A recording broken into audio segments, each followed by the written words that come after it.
Kandinsky Concentric Circles. Wassily Kandinsky was a Russian painter and artist, but his life did not start out that way. If you remember reading The Noisy Paint Box, we learned that he went to law school, he studied all these other things, but in his heart, he was an artist. And he was different than other artists. He did not make realistic art, he made abstract art. He would listen to music and paint what he heard. Today we're going to get a white piece of paper and make our own Kandinsky circles. We're going to use oil pastels and watercolor paint. So the first thing I'm going to do is draw my circles. My favorite color is teal. So I'm going to draw a big daddy circle. And make sure you press down hard enough so that there's a good layer of oil pastel, because when we paint over your oil pastel, what will happen? It will resist. Very good job. So I want to fill up my whole paper with circles inside of circles. So I'm going to do a mommy circle, and then a baby circle, and maybe even a baby circle. Maybe I'll do this one a spiral, like a little lollipop. Yummy. Could I add patterns inside of my circle? Why not? I am the artist. So we're inspired by Mr. Kandinsky, but how we make our art, it's up to you, because you are the artist. All right, I love it. I'm gonna do another one. I'll do a daddy circle, and then a mommy circle, and then a tinier one, baby, and then, I'm gonna use white. Oh wow, who can remember what will happen when I paint over this white? It's hard to see right now, but when I paint over it later, it will resist. That's correct. So I'm gonna add some fun extra details that you will be able to see even better when I paint over it. Okay, now I'm gonna make some of these lines bold. Do you remember what bold means? Or thick? You can say thick too. So I'm gonna make this green line thick. See the difference? That means it's getting bigger and thicker. It's the opposite of thin. So I'm just gonna go around like that and make it thick. So if you draw a second line and then you color it in like a skinny little bicycle wheel, then you have a thick line. So abstract art, we talked about this in class. It's made up of ingredients, and the ingredients are the elements of art. But the elements of art that make abstract art are lines, shapes, and colors. And that's what was so different about Kandinsky. A lot of artists during his time and his teachers did not like his art because they said art must be realistic. That means art must look real. And he was different. He listened to his heart. He was a risk taker.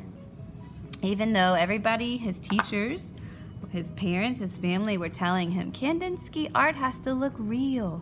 And he broke out of the box and painted what he heard, what was inside of his heart. So I also like to say art comes from your heart. And now we know that art can be anything. And that is so magical, because before, art had to be a certain way. And now art is free and open, and it can be anything your heart desires. All right, is my paper, does it look done? No, it doesn't because this is empty. So we want to put more circles and fill up the whole space. Do you have to only do circles? Nope, you can do other shapes inside of shapes. Just remember, take your time, try your best and have fun and fill up the paper. All right, I'm gonna speed up the video.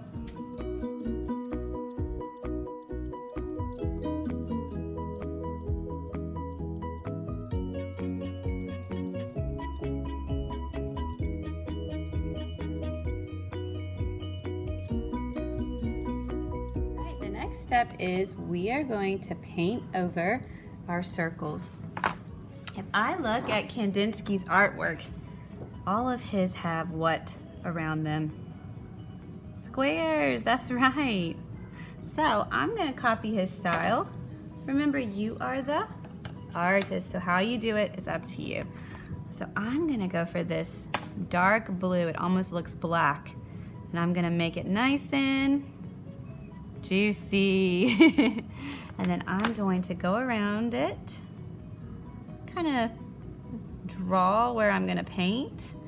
It's okay to get paint on your table. We will clean it up at the end of class, right? We will spray, we'll use our SpongeBob.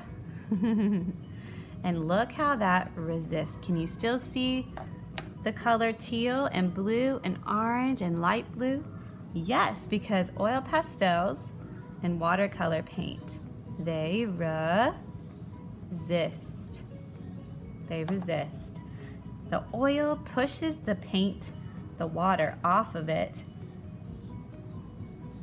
If you ever take a science class or do a science experiment, or you look at salad dressing, the oil and the water in the salad dressing, they don't mix unless you shake it.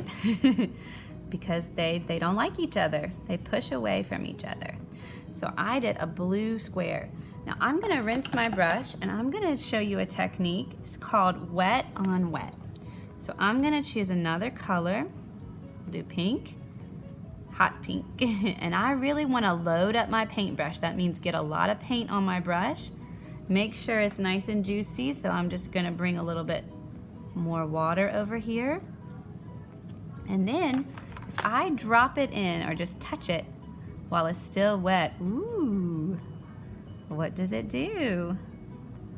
It grows.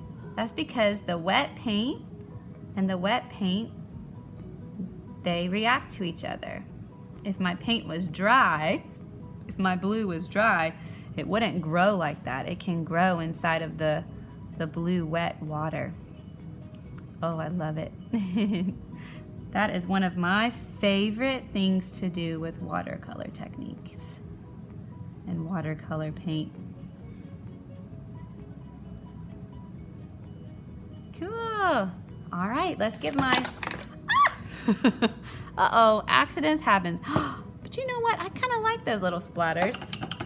Another thing you could do, see, accidents sometimes show you what you're missing.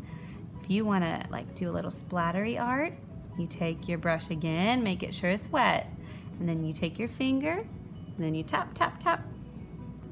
Oh, that's kind of another way to do wet on wet as well. So this time I'm gonna slowly rinse out my brush at the bottom of my cup, and then I'm gonna choose another color. Should I choose green for this rectangle? For this square? Probably not, because that bold line is green and I don't want to camouflage that line. Should I choose the same dark blue? I could, but I really want this square to stand out like Mr. Kandinsky's. So I want to try to put different colors beside each other. And I'm just noticing sometimes he did two colors in a square. Is that okay too? Of course. So I'm gonna choose a different color. Can you find a different color besides blue and green? I'm thinking orange. Make sure you make it nice and juicy. So I'm gonna do this again. Uh-oh, what's happening with my orange and my blue?